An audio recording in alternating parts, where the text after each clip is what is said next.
Selfie. Saya yang bertugas di Poliklinik pada pagi hari ini. Ada yang bisa saya bantu, Bu?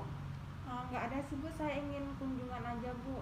Oh iya, ini Ibu habis melahirkan ya Bu ya? Iya, Bu. Sudah berapa hari Bu ini masa nifasnya? 5 hari Bu. 5 hari ya Bu ya. Baik ya Bu ya. Saya boleh pinjam buku KIA-nya Bu? Iya Bu. Saya lihat dulu ya Bu ya.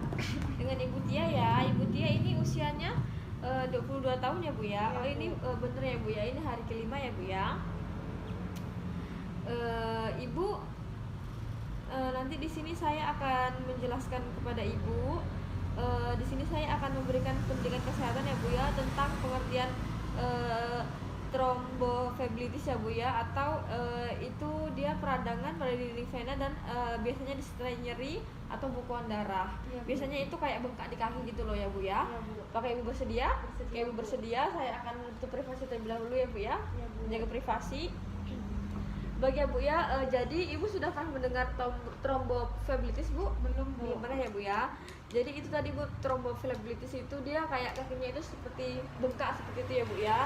Nah itu bisa jadi penyebabnya itu karena yang pertama itu perubahan laju peredaran darah, kemudian yang kedua itu kayak perlukaan lapisan internal pembuluh darah, kemudian yang ketiga itu ada kelainan darah ya Bu ya. Ya, Bu.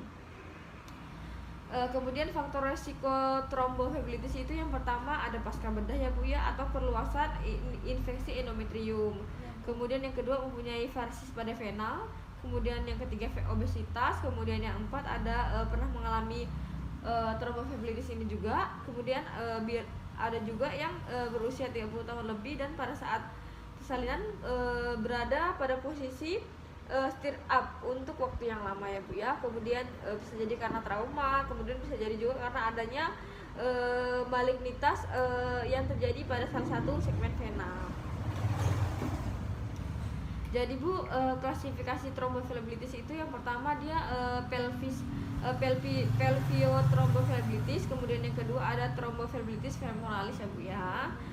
Kemudian jadi Bu, gejala pelviotromboflebitis yaitu dia tuh nyeri yang terdapat pada perut bagian bawah dan atau perut bagian samping timbul pada hari kedua atau 3 masa nifas dengan atau tanpa panas ya Bu ya. Dia menggigil berulang kali. Biasanya itu suhu badannya naik turun secara tajam, bisa jadi dari 36 menjadi 40 derajat Celcius.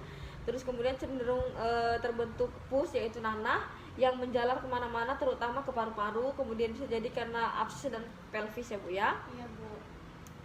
Kemudian gejala tromboflebitis femoralis itu keadaan umumnya tetap baik.